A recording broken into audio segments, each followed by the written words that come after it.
पुराणानां करुणालयं नमामि भगवत्पादं शङ्करं लोकशङ्करं शङ्करं शङ्कराचार्यं केशवं सूत्रभाष्यकृतो वन्दे भगवन्तो पुनः पुनः ईश्वरो मूर्तिभेदविभागिने व्योमवद्व्याप्तदेहाय दक्षिणामूर्तये नमः। ओम नमः श्री शंकरानंद गुरुपादं जन्मने श्रीविलास महामोहग्राग्रासेक कर्मणे तत्पादां बृहद्वन्व सेवा निर्मलचेतसां सुखबोधाय तत्त्वस्य विवेकोऽयं विधीयते। श्री पांडुरंग परमात्मा श्री ज्ञानोपरायण जगद्गुरु तुकाराम महाराज श्री संत एकनाथ महाराज आदिगुरु श्री शंकराचार्य इत्यादी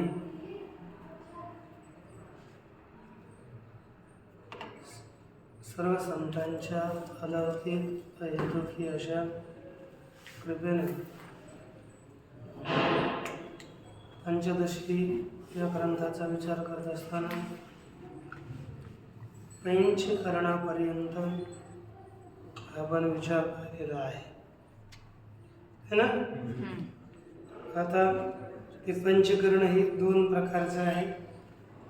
एक अर्ध विभाग, अर्ध्याचे 4 विभाग किंवा एकंदरीत सगळ्यांचेच 25 विभाग करून त्यातल्या 4 विभागाचे वितरण करणं, असं 2 प्रकारचं पंचकरण आहे. असं पंचकरण झाल्यानंतर त्यापासून उत्पन्न होणाऱ्या सृष्टीचं वर्णन करतात. एवं पंचकरणम अविधाय तैः भूतैः उत्पाद्यम कार्यवर्गम दर्शयते. या प्रकारे पंचकरण सांगून त्या भूतांद्वारे उत्पन्न करण्यायोग्य उत्पन्न होणारे कार्यसमुदाय दाखवतात. तो कोणता पहा. तैरंडस्तत्र भुवनं भोग्यभोगाश्रयोद्भवः हिरण्यगर्भस्थूलेऽस्मिन्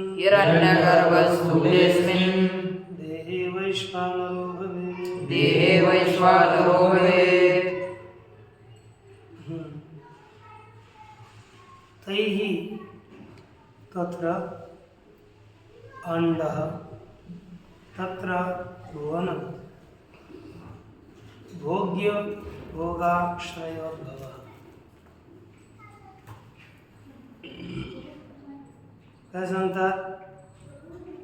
तैः अर्थात पंचकृत भूत, त्या पंचकृत भूतांद्वारे अंडः ब्रह्मांड उत्पन्न झाले. ब्रह्मांड उत्पन्न होते. तत्र भुवनं, त्या ब्रह्मांडामध्ये 14 भुवन उत्पन्न होतात आणि त्या 14ही भुवनामध्ये भोग्य आणि भोगाश्रयांची उत्पत्ती होते. भोग्य पदार्थांची आणि भोगाची आश्रय शरीर यांचीही उत्पत्ती होते. अस्मिन् स्थूले देहे हिरण्यगर्भ वैश्वानरो भवेत्. या स्थूल देहामध्ये हिरण्यगर्भ वैश्वानर म्हणजेच विराड होतो. या प्रकारे हिरण्यगर्भ समष्टी स्थूल अवस्थेमध्ये कसं होतं हे सांगितलं. आता पहा. ठीक. तैरंड इति यह प्रतीक आहे. अंड माने ब्रह्मांड गोलक आहे की नाही. तैः पंचकृतैः भूतैः उपादान कारण उपादान कारण रूप भूतांद्वारे अंड ब्रह्मांड उत्पद्यते ब्रह्मांडाची उत्पत्ती होते तत्र ब्रह्मांडांतर भुवनानि उपरि भागे वर्तमाना भूम्यादयः सप्तलोका भूमेरदस्थितानि अतलादीनि सप्त पातालानि तत्र तेथे ब्रह्मांडांतर भुवनानि ब्रह्मांडाच्या भुवन उत्पन्न होतात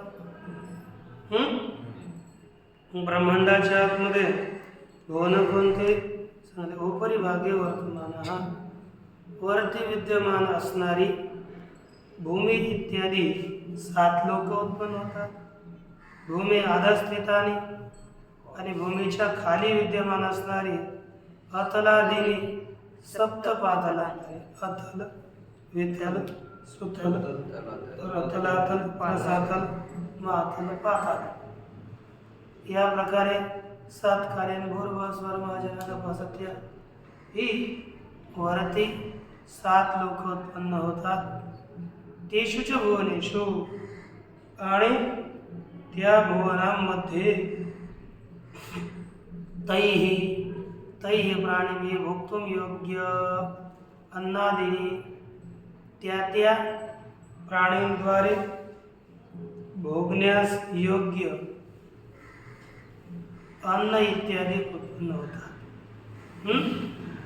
तत्तल्लोकोचित शरीराने आणि त्या लोकांमध्ये उचित योग्य असणारे अंडज जारज स्वेदज उद्बीज इत्यादी प्रकारची शरीरे उत्पन्न होतात तैरेव पंचकृतही भूतही ईश्वराज्ञया जायन्ते असा अन्वय करायचा हे सगळे त्या पंचकृत भूतांद्वारेच ईश्वराच्या आज्ञेने हे सर्व उत्पन्न होतात एवं स्थूल शरीरोत्पत्तीम अभिधाय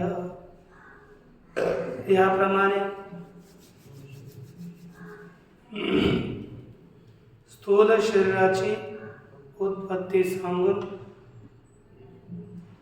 तेषु स्थूल शरीरेषु त्या स्थूल शरीरामध्ये अभिमानवतः हिरण्यगर्भस्य अभिमानवाल्या हिरण्य गर्भाची समष्ट रूपस्य गर्भ त्याचं समष्ट रूप आहे त्याच्यामध्ये वैश्वानर संज्ञकत्वम वैश्वानर संज्ञकता आहे एकैक स्थूल शरीराभिमानवता वेष्टिरूपाण एक स्थूल शरीर अभिमान वाले वेष्टि रूपाणाम तेजसाना जे वेष्टि रूप वाले तेजस आहेत त्यांच्या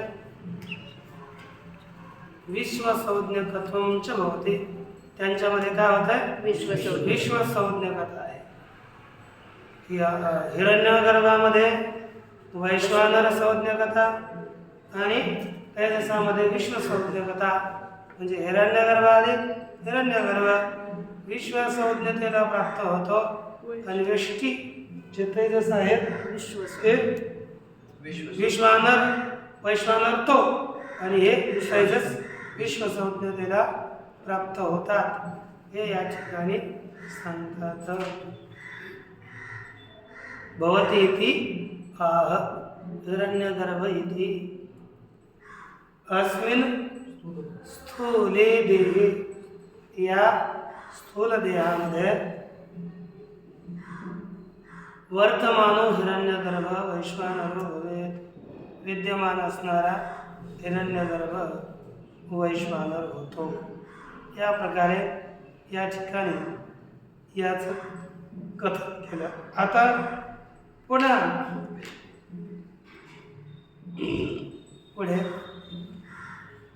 तत्रैव वर्तमानाः तैजसः विश्वा भवन्ति. त्याच स्थूल देहामध्ये विद्यमान असलेले तैजस जीव विश्व होतात. तेषां अवांतर भेदम आह. त्या विश्वांचा अवांतर भेद सांगतात. मग सांगतात ना तैजसा विश्वतां याता तैजसा विश्वतां याता देवतिर्यं नरादयः देवतिर्यं नरादयः ते परागदर्शिनः प्रत्यक् ते परागदर्शिनः प्रत्यक् तत्त्वबोध विवर्जिताः तत्त्वबोध विवर्जिताः. मला तैजसा विश्वतां याता देवतिर्यं नरादयः ते परागदर्शिनः प्रत्यक् तत्त्वबोध विवर्जिताः. तैजसा विश्वतां याता देवतिर्यं नरादयः ते परागदर्शिनः प्रत्यक् तत्त्वबोध विवर्जिताः. मला वाटतं खालचा श्लोक आणि वरचा श्लोक एकत्र पाहिजे ना. आता एक वेगळा वेगळा दिलाय. तर अवतरणिका यांनी जी आता वाचली ना मी ती अवतरणिकेच्यात ठेवली. पण ती अवतरणिका ती नंतर येते. नाही ती आवश्यकताच नव्हती अवतरणिकाची. आता पहा तैजसा हा विश्वतां यातः. तैजस हे त्याचा अर्थ याचाच अर्थ अवतरणिकेत दिलाय. ते सर्व तैजस जीव स्थूल देहामध्ये विश्वतेला प्राप्त होतात म्हणजे विश्व होतात.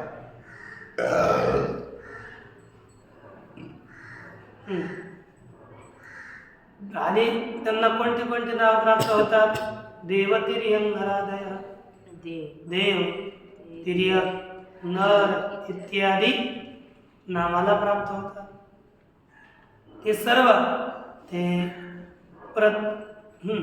परागदर्शन अतः प्रत्यक् तत्वबोध विवर्जिता. ते सर्व परागदर्शी आहेत बहिर्दर्शी आहेत म्हणून प्रत्यक् तत्वबोधाहून रहित आहे. आता या ठिकाणी यांचा अवांतर भेद सांगितला की देव तिर्यक आणि नर होता. सांगता इथं काय केलं. देव तिर्यक आणि नर कर्मानधिकारित्व साम्यनैव देवग्रहणोत्तरम तिर्यग्रहणम न तु सात्विकादी तारतम्यनं असं मोडकाचार्याची सांगतात. काय बोलतात की कर्मात देवांचा अधिकार नाही. त्याच तारतम्यात तुरंत लगेच तिर्यक योनीचाही कर्मात अधिकार नाही म्हणून देवानंतर तिर्यक सांगितलं. नंतर काय पाहिजे होतं. देव नर तिर्यंगादय असं पाहिजे होतं. सगळ्यात सात्विक राजस आणि तामस. सात्विक राजस तामस या भेदाने या क्रमाने यांचं कथन न करता कर्मामध्ये देवाचा अधिकार नाही तिर्यकाचाही अधिकार नाही म्हणून दोघं अगोदर घेतली आणि नंतर नरांचं ग्रहण केलेलं आहे. जर गुणानुसार पाठ झाला असता तर देवमर्त्य गवादय या प्रकारच्या पाठाची आपत्ती झाली असती असं त्यांनी लिहिलं. आणि इथे आदिपद दिले नरादय. तर आदिपदानं विदेह प्रकृती लय पाले व्यक्ती आपण ग्रहण करावे. कारण की पतंजलीने सांगितलं भवप्रत्ययो विदेह प्रकृती लयान. भव म्हणजे उत्पन्न होण्याचं ज्ञान. विदेह आणि प्रकृती लय प्रकृतीमध्ये जे लीन झालेले आहेत त्यांच्याकरता घेतलं जातं. है की नाही.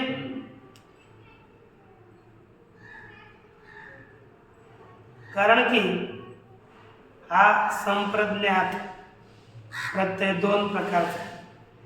एक उपाय प्रत्यय आणि भव प्रत्यय. कोणकोणता आहे. उपाय प्रत्यय आणि बहुप्रत्यय. भव प्रत्यय अशा दोन प्रकारचा आहे. तत्र मुमुक्षुभिर हेयम भव प्रत्यय. मुमुक्षुद्वारे त्याग करण्यायोग्य जो प्रत्यय आहे त्याला काय म्हणतात? भव प्रत्यय.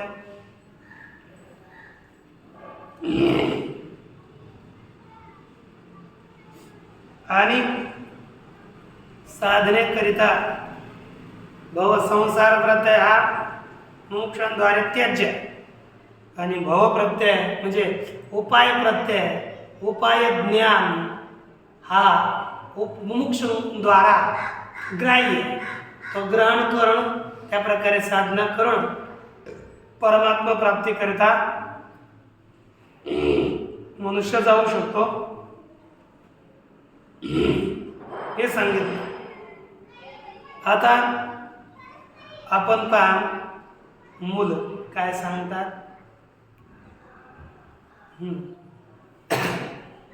इदानीं तेषां विश्वसंज्ञां प्राप्तानां जीवानां. अब आता त्या विश्व या नामाला प्राप्त झालेल्या जीव म्हणजे जीवांची तत्व ज्ञानरहितत्वेनं म्हणजे प्राप्त झालेले जीव हे तत्वज्ञानाने रहित असल्यामुळे संसारापत्ती प्रकारम, संसार आपत्ती म्हणजे संसार प्राप्तीचा प्रकार सदृष्टांतम श्लोकद्वयेन आह दृष्टांतासह 2 श्लोकाने सांगतात. ते पराग दर्शन सर्व जीव कसे आहेत ते देवादय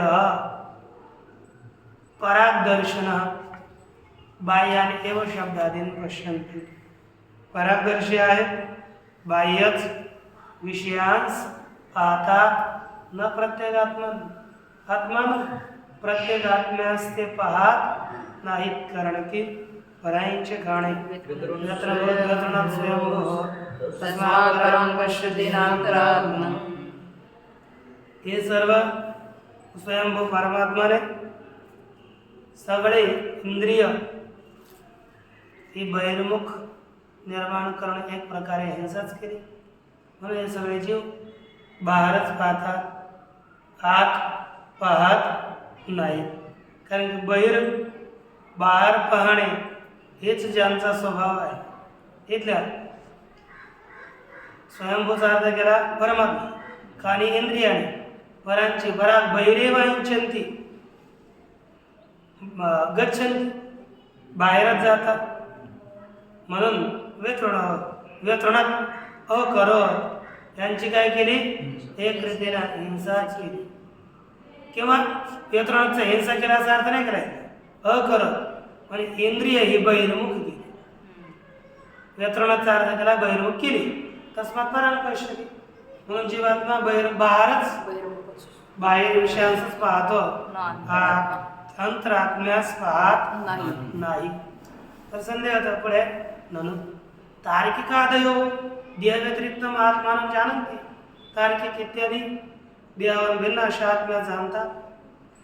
अशी शंका करून यद्यपि आत्मानं ते तथा जानन्ति, यद्यपि आत्म्याला ते तसे जाणतात तरी सुद्धा श्रुतिसिद्धम तत्वम न जानन्ति, श्रुती सिद्ध असलेल्या तत्वात जाणत नाहीत या आशयाने उत्तम आह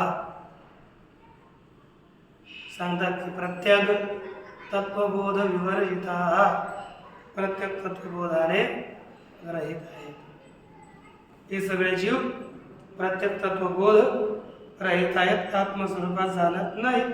आता दृष्टांत देऊन सांगतात की हे जीव कसे कर्म करतात आणि यांना कशाची प्राप्ती होते. तर पहा, कुर्वते कर्मभोगाय कर्म कर्तुञ्च भुञ्जते नद्यां कीटा इवावर्ता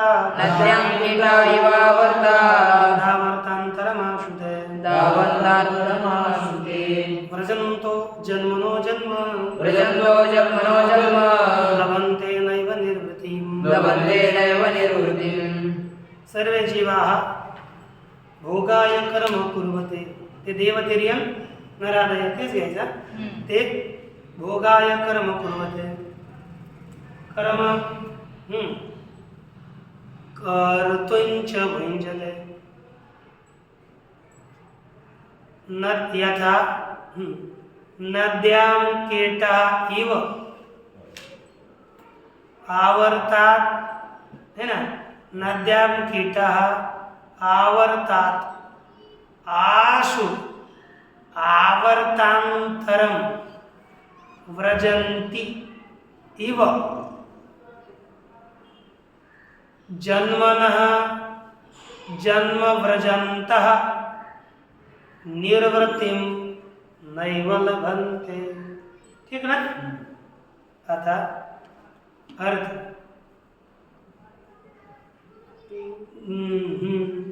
ते देवतिर्यं नरादयः कर्म भोगाय कुर्वते.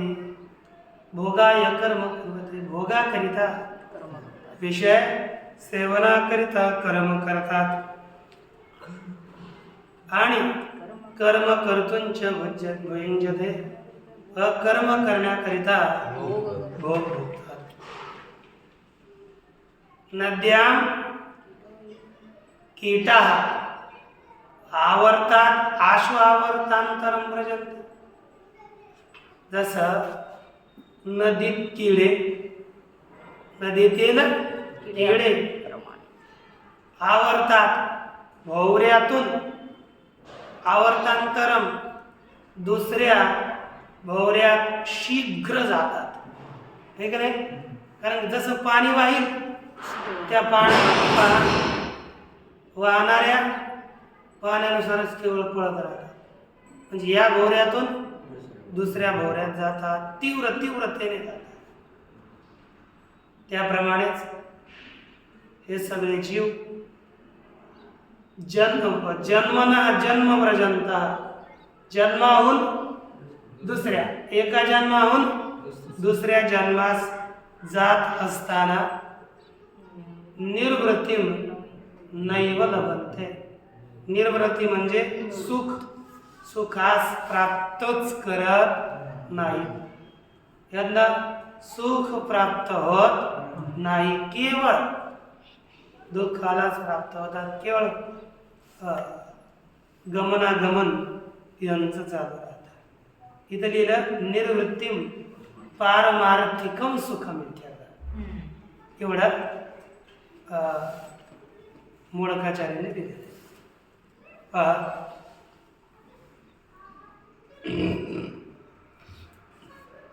ठीक आहे.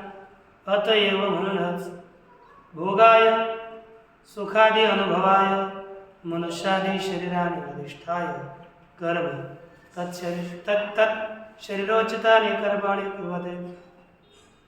अतएव म्हणून भोगाकरिता म्हणजे सुखदुःखादिकांच्या अनुभवाकरिता ते सर्व मनुष्यादी शरीराने अधिष्ठाय मनुष्य इत्यादी शरीरांचा आश्रय करून कर्म अर्थात तत्त शरीरोचिताने कर्माने त्या शरीराला योग्य असणारे कर्म करतात. म्हणजे देव शरीराला उचित असणारी, मनुष्य शरीराला उचित असणारी, तिर्यक शरीराला उचित असणारी कर्म करतात.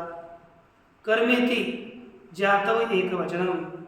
या ठिकाणी कर्म हे जाती मध्ये एकवचन दिलं. त्याचा अर्थ आहे बहुवचनच. कर्मत्व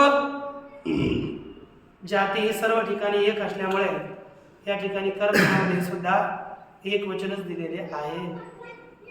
पुनश्च कर्म कर्तुम देवादी शरीरैः तत्तत् फलं भुञ्जते च.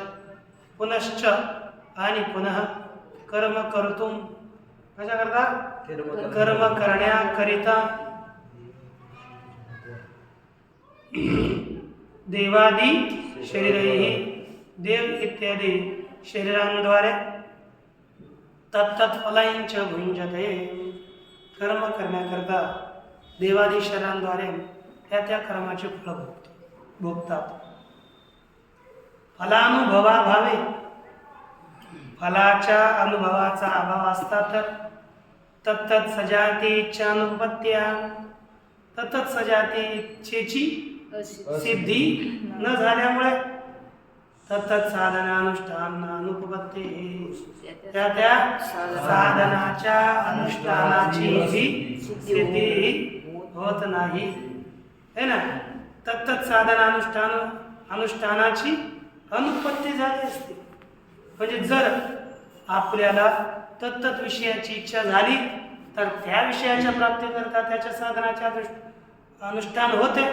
इच्छेची सिद्धी न झाल्यामुळे साधनाची सुद्धा अनुष्ठान तत्तत् साधनाची सुद्धा अनुष्ठानाची सिद्धी झाली नसती. एवं वर्तमाना, याप्रमाणे विद्यमान असणारे सर्व जीव ते जीवा नदी प्रवाह पतिता, नदीच्या या संसार रूपी नदीच्या प्रवाहामध्ये पडलेले कीटा, किडेच आहेत जणू काय है ना. आवर्ताद आवर्तांतरम आशुरजंत, या भोऱ्यातून दुसऱ्या भोऱ्यात शीघ्र जाणारे. यथा निर्वृत्तीम सुखम न लभन्ते, निर्वृत्ती म्हणजे सुखास प्राप्त करत नाहीत. एवं जन्म जन्म गजंता, याप्रमाणे एका जन्माहून दुसऱ्या जन्मास जाणारे जीव सुद्धा सुखम नैव लभन्ते इति, सुखास प्राप्त करत नाही, त्यांना सुख प्राप्त होत नाही.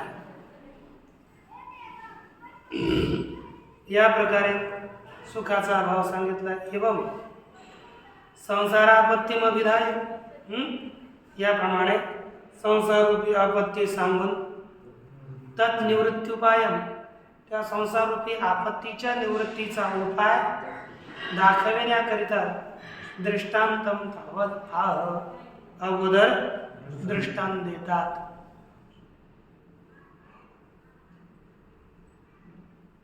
सत्कर्म परिपाकात्ते, सत्कर्म परिपाकात्ते, करुणानिधिनोद्धृता, करुणानिधिनोद्धृता, प्राप्य तीरतरुच्छायां, प्राप्य तीरतरुच्छायां, विश्राम्यन्ति यथा सुखम्, विश्राम्यन्ति यथा सुखम्.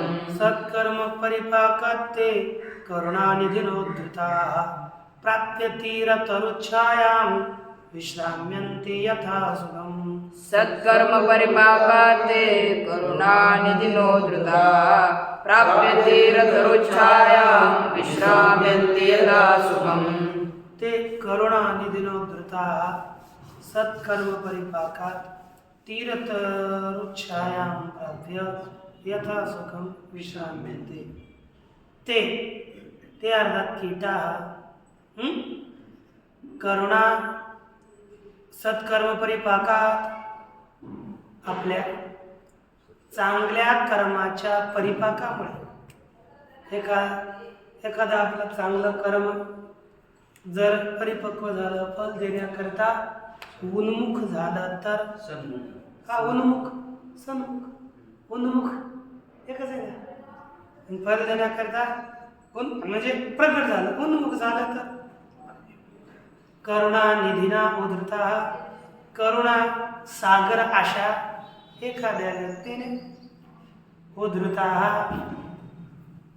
बाहेर काढलेले सर्व जीव ते कीटक, कीट तीरतरुच्छायां प्राप्य, तीरावरील वृक्षाच्या छायेस प्राप्त करून यथा सुखम विश्राम्यन्ति, यथा सुख अर्थात सुखम अनतिक्रम्य इति यथा सुखम, अर्थात जसं सुख होईल तशा प्रकारे विश्राम करतात.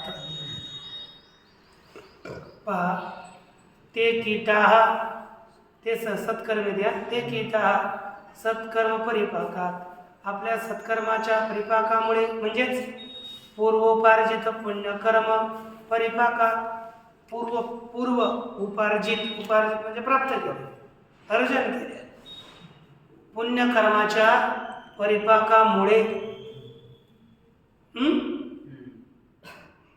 कृपालुना केनचित पुरुष विशेषण कृपाळू अशा कोणत्या तरी विशेष पुरुषाने उद्धृता म्हणजे नदी प्रवाहात बहिर निस्सारिता नदीच्या प्रवाहातून बाहेर काढलेले संत बाहेर काढलेले असे बाहेर काढलेले होत म्हणजे बाहेर काढलेले असे होत म्हणजे असणार तीर तरुच्छाया प्राप्य तीरावरील झाडाच्या सावलीस प्राप्त करून सुखम यथा भवती सुखी जसे होतील तथा है ना यद्वत विश्राम्यंती यद्वत आणि ज्याप्रमाणे सुखम भवती तथा यद्वत नाही तद्वत पाहिजे है ना जसे सुखी होतील तथा विश्राम्यंती तसा विश्राम करतात आणि त्याप्रमाणे आनंदित होतात इदानीं दृष्टांत सिद्धम अर्थम दार्ष्टांतिके योजेते आता दृष्टांताद्वारे सिद्ध झालेल्या अर्थास दार्ष्टांतामध्ये सिद्धांतामध्ये जोडतात पहा उपदेशमवाप्यैव आचार्या तत्त्वदर्शिनः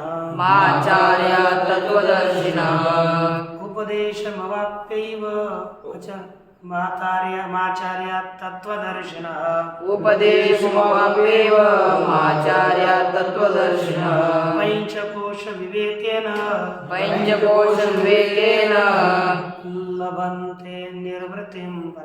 लभन्ते निर्वृत्तिं पराम्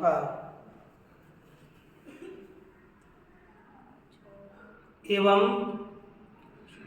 तत्वदर्शिनः आचार्यात् उपदेशम् अवाप्य पंचकोश विवेकेन पराम निर्वृत्तिं लभन्ते असा अर्थ एवं याप्रमाणे एवं लक्षात घ्यायचं आपलं हे सत्कर्माचा परिपाक झाल्यामुळे आहे की नाही नंतर तत्वदर्शिनः आचार्य तत्वदर्शी अशा आचार्यांपासून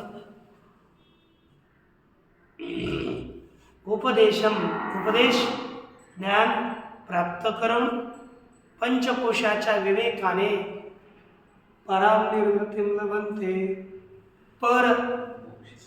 पारमार्थिक सुखास प्राप्त करतात मोक्ष सुखास प्राप्त करतात सगळे जीव आता ठीक काय सांगतात एवं उक्तेन प्रकारेण उपदेशम इति प्रतीक एवं माने उक्तेन प्रकारेण पूर्वी सांगितलेल्या प्रकाराने म्हणजेच पूर्वोपार्जित पुण्य कर्म परिपाक वशाद एव पूर्व प्राप्त केलेल्या पुण्यरूपी कर्माच्या परिपाकाच्या अधीन होऊनच तत्वदर्शन ते सर्व ते सगळे जीव तत्वदर्शन जीवा है ना तत्वदर्शी अशा म्हणजेच प्रत्येक अभिन्न ब्रह्म साक्षात्कार प्रत्येक आत्मा भिन्न है ना प्रत्येक आत्माहून अभिन्न अशा ब्रह्म साक्षात्कार वाल्या आचार्यापासून म्हणजे गुरुपासून गुरु हो सकाशाचा अर्थ पासूनच गुरुपासून उपदेश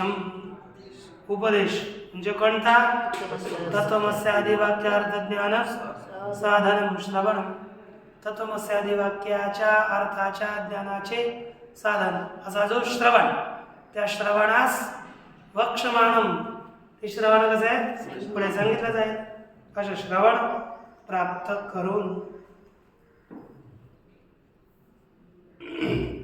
यांनी लिहिलं मुळकांनी विचारित तत्वमस्यादी महावाक्य श्रवण विचार केलेल्या विचारपूर्वक तत्वमस्यादी महावाक्यादी रूपी श्रवण प्राप्त करून प्राप्य संपाद्य पंचकोश विवेक है ना अन्नमयादी पंचकोशांच्या विवेकाद्वारे अन्नादीनां पंचानां कोशानां विवेकेन अन्नादी 5 कोशाच्या विवेकाद्वारे वक्षमान विवेचनेन पुढे सांगितल्या जाणाऱ्या विवेचनाद्वारे विचाराद्वारे पराम निर्वृत्तीं पर अशा सुखास प्राप्त होतात. या ठिकाणी परमपद का दिलं कैवल्य रूपत्वेन उत्कटाम दिलं. कैवल्य रूपाने उत्कट अशा निर्वृत्तीम म्हणजेच अद्वैत आत्मसुख स्थितीम म्हणतात वाक्य आहे. अद्वैत आत्मरूपी सुखाच्या स्थितीला मोक्ष सुखाला लभन्ते प्राप्नुवन्ति इत्यर्थः प्राप्त होतात असा त्याचा तात्पर्य अर्थ आहे. या ठिकाणी श्री मध्वार्तिकाचार्य एक दोन वार्तिक देऊन बोलतात की सत्यादिलक्षा ज्ञानोत्था सत्याद्यर्थ निषेधधी वर्तमना एव आप तो माप्नोति केवला ज्ञानहानतः एवं ज्ञातं विजानाते विमुक्तस्य विमुच्यते निवर्तते निवृत्तञ्च त्रिर्वः शपथयाम्य. काय म्हणतात? सत्यादी लक्ष अज्ञानोत्थ असत्यादी अर्थ निषेध दे. सत्यादी जो लक्ष आहे ना ब्रह्म त्याच्या अज्ञानापासून उत्पन्न झालेली असत्यादी अर्थ विषयक है ना आता ही निषेध बुद्धी वर्तमना एव मार्गानेच आप्तम प्राप्त है ना मार्गानेच काय करतं केवळ अज्ञान हानत आप्तम आपनोती केवळ अज्ञानाच्या निवृत्तीने प्राप्त झालेल्याच सुखाला प्राप्त करतो. एवं ज्ञातम विजानाती याप्रमाणे जाणलेल्याच आत्मस्वरूपाला सामान्य रूपाने ज्ञात आत्म्यालाच विशेष रूपाने जाणतो. याप्रमाणे मुक्त झालेलाच मनुष्य जीवात मुक्तच आहे. विमुक्तस्य विमुच्यते मुक्त झालेलाच मुक्त होतो. निवृत्तंच निवर्तते आणि निवृत्त झालेल्या संसाराचीच निवृत्ती होते. त्रिर्व शपथयामी अहम 3 वेळेस मी तुम्हाला शपथ घेऊन सांगतो. म्हणजे हे म्हणजे निश्चित हे झालेलंच आहे तर 3 वेळेस सांगतो हे सांगतात. या प्रकारे श्री सुरेश्वराचार्यजीने सांगितलं. यानंतरचा आपण कोश विचार आरंभ होत आहे तो उद्या बघू. पूर्णमिदं पूर्णात् पूर्णमुदच्यते पूर्णस्य पूर्णमादाय पूर्णमेवावशिष्यते. ओम शांती.